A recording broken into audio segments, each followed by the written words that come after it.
¿Qué más dijo Eric Berne?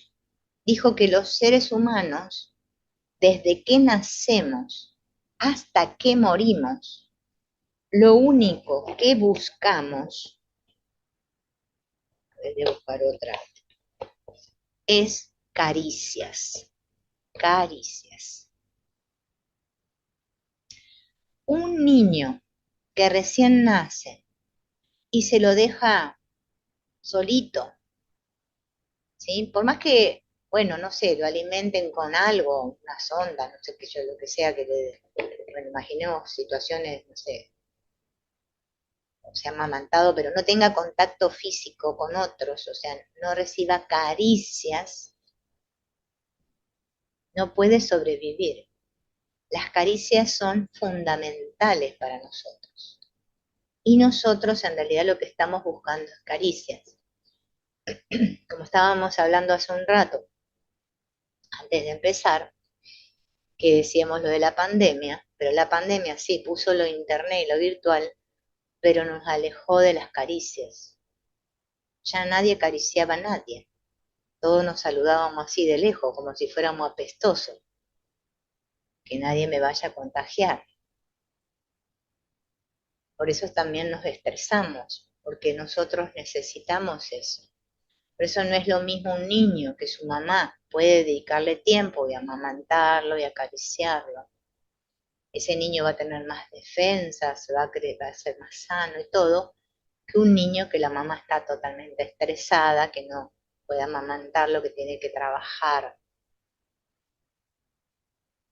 Y es una realidad esa, no todos recibimos el mismo contacto físico, las mismas caricias que todos. Y las caricias no solamente se refiere a la caricia de que me acarician con la mano, también es cómo me hablan, ¿sí? Cómo me miran. Todo eso, esos mensajes que va recibiendo el niño desde los 0 hasta los 5 años, es fundamental. Si mamá y papá me sonríen o no. Entonces, cuando yo de niño no obtuve caricias de ningún tipo, ¿qué voy a hacer de adulto? Voy a salir a buscarlas, porque las necesito. Y hay tres tipos de caricias. Las positivas, que son esas que transmiten esa aceptación, los aspectos positivos de la persona, ¿no? Las que nos hacen sentir bien. Están las negativas, que son las que cuando nos rechazan, nos desvalorizan, donde solamente recibimos palabras bueno, para que nos hacen sentir mal. Sos tonto, no sé qué, nunca lo vas a lograr. Bueno. Y después están las mixtas, que aparenta como que es positiva la caricia, pero después resulta que es una negativa. Por ejemplo,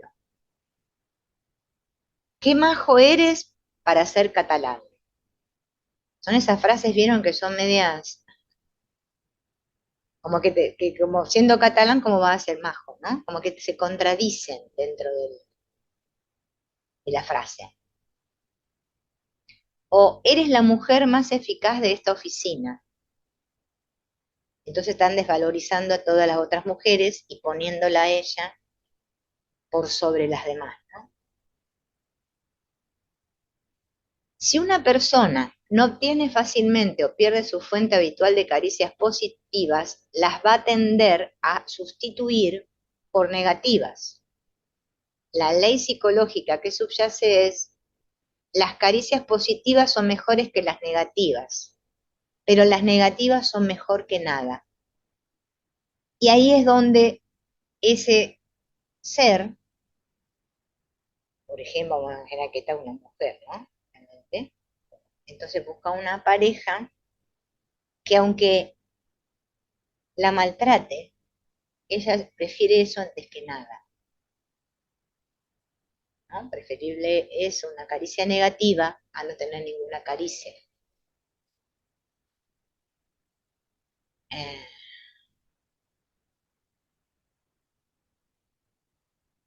En análisis transaccional hay una norma que ayuda para entender una situación.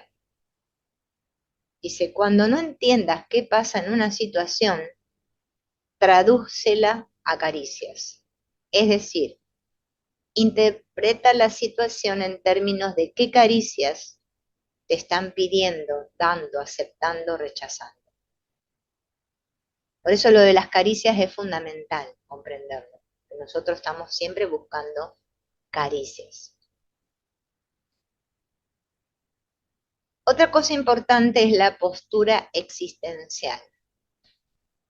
El otro día hablábamos del tema de los padres, de tomar a los padres, que muchos entendemos, creemos que tomar a los padres es quererlos y amarlos desde el corazón y que sea todo que nos llevamos bien y ay, vamos a la fiesta juntos, no sé qué. Y no es emocional, es existencial la toma a los padres. Y es muy importante la postura existencial que tenemos, porque habla de los sentimientos que tengo acerca de mí mismo y acerca de los demás. Porque depende de cómo yo me vea a mí, es como voy a ver a los otros. Y esa postura existencial nosotros la adquirimos desde temprano en nuestras vidas. Y está expresada en términos que son los siguientes. ¿Estoy bien o no estoy bien? Fíjense en que cuando las personas se cruzan en la calle, ¿qué es lo primero que se pregunta? ¿Cómo estás? Hola, ¿cómo estás? Y nosotros decimos, bien, bien, o mal, mal, o no estoy bien. Y la combinación de ese estar bien o no estar bien se combina y da lugar a 4 posturas existenciales. Y eso habla mucho de justamente, es que mediante esto a ustedes les va a ayudar un montón para cuando constelen, porque es que primero lo van a tener que descubrir en ustedes. Se van a reír un poco a veces o no, quizás no les cause mucha gracia. Son 4 posturas que se contraponen a otra. Los cuchulitos, estos no se me hablan, no los pongo hasta.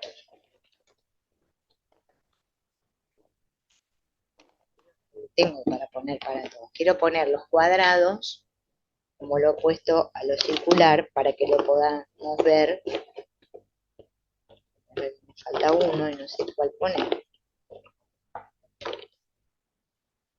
Voy a tener que poner un, que no sé, no lo encuentro. Voy a poner una de estas porque no encuentro. Esas posturas existenciales son: yo estoy bien, entonces los demás están bien. O yo estoy bien, tú estás bien. Esta postura ante la vida, si yo estoy bien, tú estás bien, es una postura existencial de apertura hacia uno y hacia los demás. Y permite la libertad interior, sentirme libre, porque yo estoy bien y veo que los demás están bien. Después viene la otra postura, que es: yo estoy mal y tú estás bien. Es una postura de inferioridad, donde yo me siento impotente y en desventaja frente al mundo. O sea, tengo esa mirada donde digo, ay, soy yo el que está mal, los demás todos están bien, ¿no? Encima con las redes sociales, imagínense en que vemos posts de gente que sonríe, están todos felices y nosotros estamos con amargura, no sé qué, y no entendemos cómo los otros están tan bien. Yo digo, yo estoy mal, el mundo está bien, o yo estoy mal y las otras personas son felices. La otra postura es al revés. Yo estoy bien, pero sos vos el que está mal. Tú estás mal. Es cuando la persona se siente superior a los demás. Hay una necesidad de sentirse en ventaja a costa de los demás. Son los demás los que tienen el problemita, yo no. Yo estoy bien, ellos son los que están mal. Y la otra postura es, yo estoy mal, tú estás mal. Esa es la postura existencial ya de desesperanza total, que se siente mal y se ve mal a sí mismo y dice, bueno, este mundo no tiene arreglo, los demás también están mal, todos estamos como mal, todos mal, todo mal. Puede ser que nosotros en nuestra vida, nuestros clientes que vienen, pasen por estas posturas variando de una a la otra, no es que sea algo estático, pero puede ser que haya personas que viven en esa postura.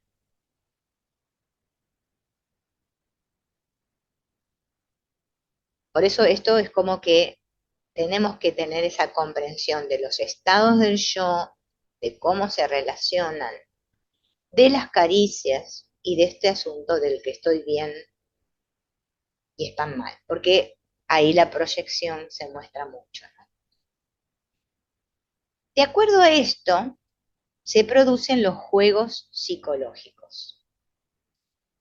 Tanto Eric Berne como, bueno, este autor que escribió este libro, ¿no?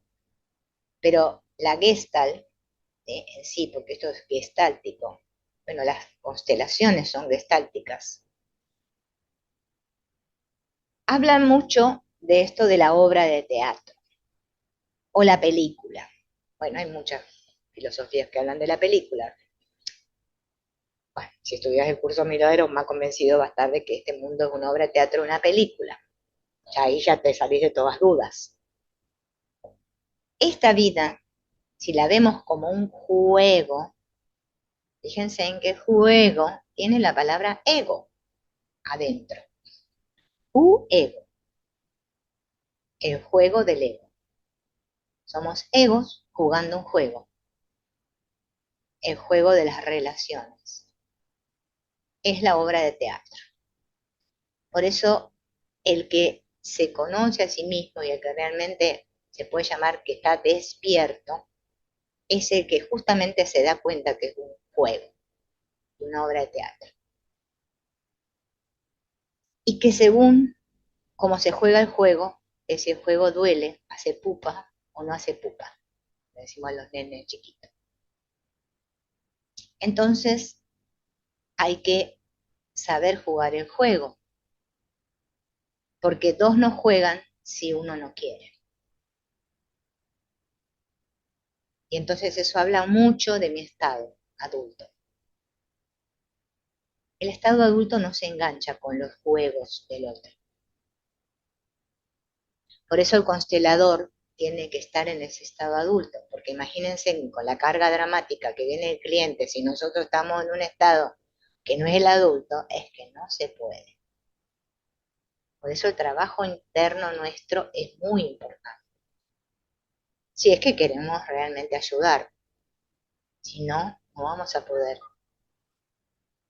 Es que va a llegar un punto que la constelación nos va a perjudicar también a nosotros como consteladores, ¿sí? Este juego psicológico, en cómo nos relacionamos, dos o más personas, tiene estas características. Situaciones que se repiten una y otra vez. Yo me relaciono con fulano y siempre es lo mismo, decimos. O me pasa siempre lo mismo. Son situaciones que suceden siempre de un modo parecido, como si ya estuviera ensayada la obra de teatro. Es como cuando yo digo, ahora voy a llegar a mi trabajo y mi jefe me va a decir tal cosa. Y resulta que llego y sí me dice, capaz que no me lo dice tal cual, pero parecido. Y otra característica que tiene es que todos los que intervienen en el juego reciben un premio con comillas, digamos, entre comillas. Me voy a sentir mal de una forma u otra.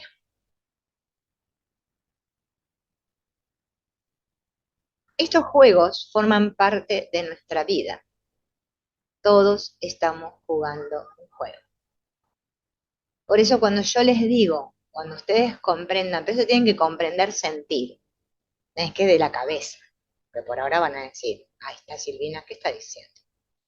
Pero cuando ustedes realmente puedan sentir que lo que el cliente cuenta es un cuento, pero no porque ustedes no estén tomando en serio lo que el otro dice, no, porque eso sería una actitud de subestimar al cliente, no, en que ustedes lo escuchan abiertos, está contando su cuento, yo también tengo el mío, cada uno tiene su cuento acá. Es el primer puntapié para poder realizar una constelación. Porque el otro está contando el cuento, pero yo no me engancho. Yo solamente estoy en la mirada sistémica. Estoy mirándolo más allá. ¿Sí? No es que no le doy bolilla, al contrario, lo escucho con mucha atención.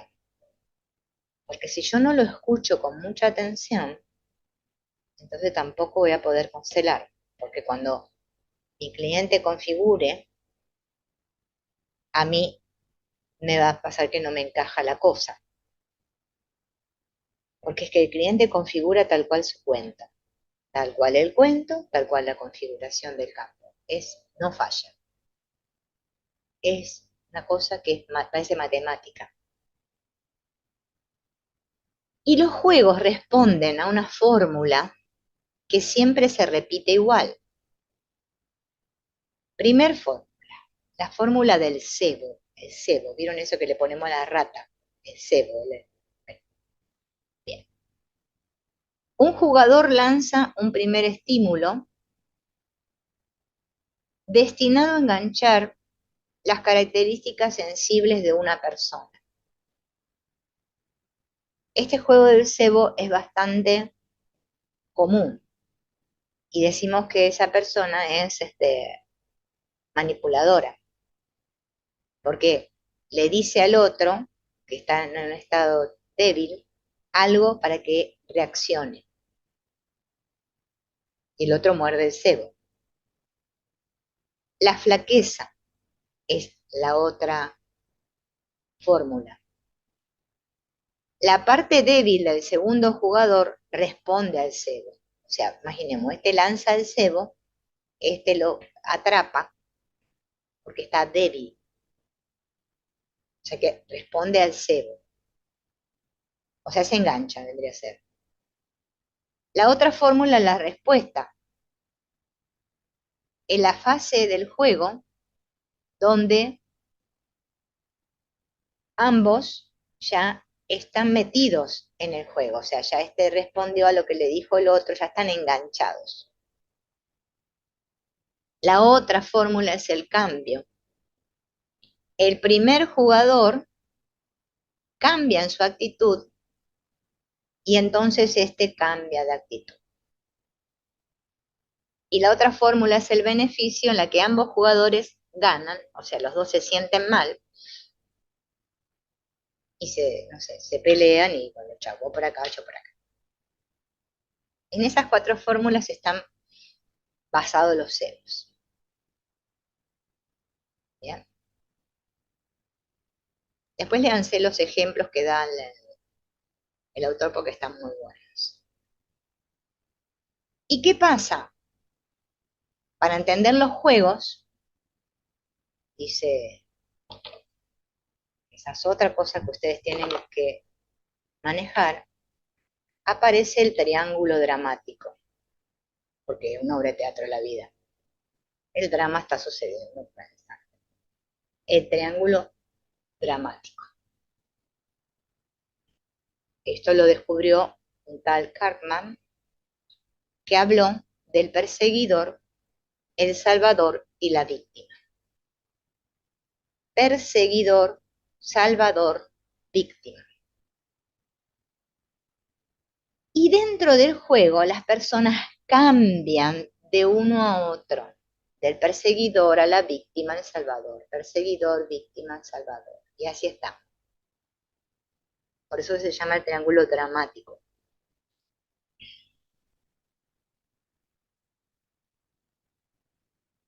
El perseguidor necesita que le tengan miedo e invita a sentir temor. El salvador necesita que lo necesiten e invita a sentirse inútil y agradecido a él. O sea, que los demás se sientan inútiles y que le den mucha gratitud. Y la víctima necesita que lo humillen o que lo venzan. Por eso invita a sentir culpa.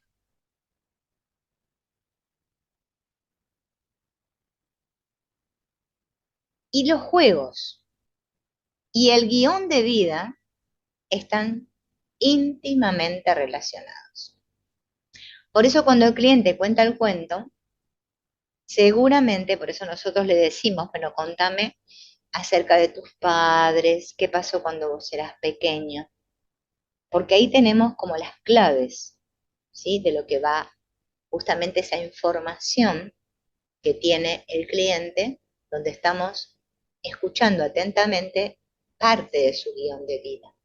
Porque después igual cuando lo cuenta más adelante es que sigue contando el guión de vida, porque después nuestro guión de vida se desarrolla igual que cuando éramos niños, en esa etapa de 0 a 5 años.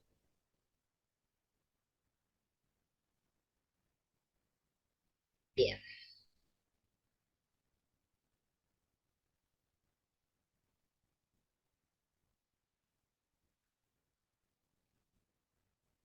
¿Qué sucede? El guión va desarrollándose y llega a un punto de nuestra vida donde decimos, hoy algo está pasando conmigo, voy a ir a hacer terapia, voy a hacer algo, porque ya es que no me aguanto más. Yo un día dije, no me aguanto más. Cuando empezamos a decir, ya que no nos aguantamos más, ya nos empezamos a ver, a autodistanciar de nosotros mismos, dejamos de estar en este estado pegado así y empezamos a hacer este movimiento, es donde decimos, ah, entonces pedimos ayuda. Vamos a hacer alguna terapia, vamos al psicólogo, bueno, no sé, algo hacemos.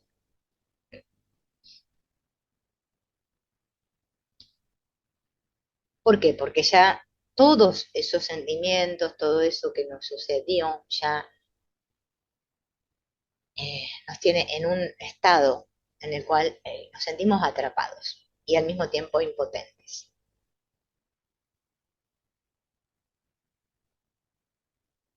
La persona que se decide por hacer psicoterapia o pide orientación a, no sé, va a la iglesia, habla con el cura, qué sé yo, va con un amigo, ¿sí? O bueno, se va al campo a hacer ermitaño, o si no, ya directamente se hace alcohólico y ya uno quiere saber más nada de este mundo, ¿no? Depende, no todos tienen la misma reacción. La psicoterapia no se elige en lugar de estas alternativas, sino después de que pasamos por muchas alternativas. O sea, probé esto, probé el otro, probé aquello, probé de todo y nada me sirvió. Bueno, acá lo pone como medio grave el autor, pone ya hice 3 intentos de suicidio, ¿eh? Me drogué, no sé qué, y bueno, llega un punto que digo, voy a hacer terapia. Bien.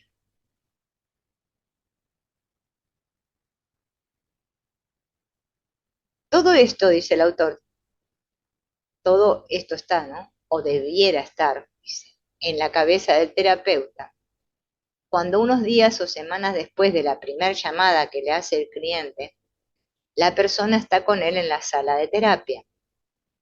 Además posee otros datos. Tal vez pidió la sesión cuanto antes y a la hora que usted me diga. O tal vez después de dejar claro la urgencia de su caso puso inconvenientes a la hora de que le daba el turno. Así, perdería toda la tarde. Y al saludarle en la puerta del despacho quizás se presentó decaído, natural o animoso frente a la adversidad. Se eligió su mejor ropa, pero no se afeitó. Cruzó las piernas y ajustó las rodillas al borde de su falda, bueno, que va dando varias características como el cliente llega ante el terapeuta, ¿no? Y lo más importante, puede que, claro, veladamente, siendo consciente de ello o no, pida curarse, o quizás solo pida mejorar, o incluso cambiar lo justo para que todo siga igual pero con menos sufrimiento. Y también algunas veces es posible que pida que le demuestren una vez más que nadie puede hacer nada por él. Y atente acá, porque yo ahí estuve. Yo todo esto que lo leo, cuando lo leo, digo, ay, es que es así. Porque va a llegar un punto que vamos a probar una cosa, otra, más allá, y entonces internamente vamos a decir, pero al final, por más que constelo, no sé qué corno hago, pero no tengo arreglo. Yo me escuché a mí diciéndome eso, lo decía a mí. Después ahora hoy en día me río, pero bueno, en ese momento no me daba ninguna risa, estaba muy enojada, que no tenía arreglo. Bien, claro, todo esto parece muy paradójico, pero hay que tenerlo en cuenta porque así van a venir nuestros clientes. O sea, tengamos en cuenta que el que está bien no va a ir a hacer ningún tipo de terapia. Solamente vamos a hacer esto los que estamos mal. O sea, que nos lleve un poco la azotea. O los patitos se nos desordenaron. Porque el que está ya ordenado no va a hacer nada de esto. Bien. O también puede ser que cree que está bien, igual está re mal, pero él se está tan convencido de que está bien y que el problema son los demás, que bueno, tampoco lo va a hacer. También está el otro aspecto. Entonces tenemos que tener presente todo esto cuando escuchamos el cuento. Ustedes piensen que estas clases son para prepararnos como terapeutas, no solo para aprender a constelar, porque aprender a constelar está dentro de esto, o sea, de ser buen terapeuta. Porque por más que yo conozca mucho de la teoría de las constelaciones y cómo va lo muñequito, si yo no soy consciente de esto, es que voy a caer en la trampa de mi cliente. Y después me voy a quejar de que la constelación no salió.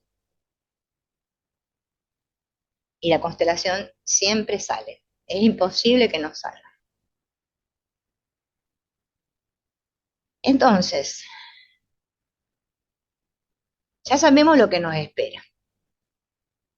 Bien, o sea, hay que estar preparado. Hay que estar preparado porque si no a la primera de cambio vamos a renunciar. Si yo no estoy para esto. Ay, yo me río porque yo también me lo dije. Ay, no, no, con todos los problemas que tengo yo, esta gente que me viene a contar sus problemas. Claro, que yo no podía resolver los míos. ¿Cómo voy a poder escuchar al otro? ¿Mm?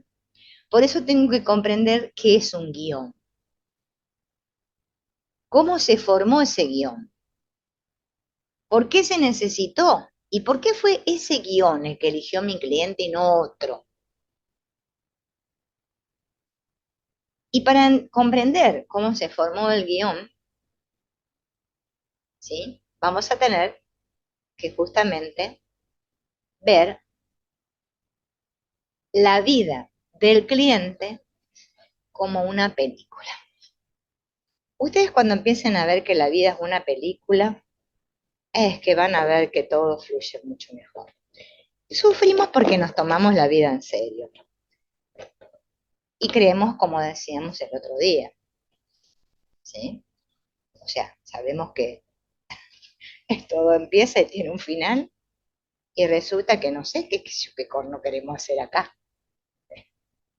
Pero como somos tosudos, queremos pelearnos con la vida y el que se pelea con la vida se va a dar, pobre cada trompicones que ni les cuento.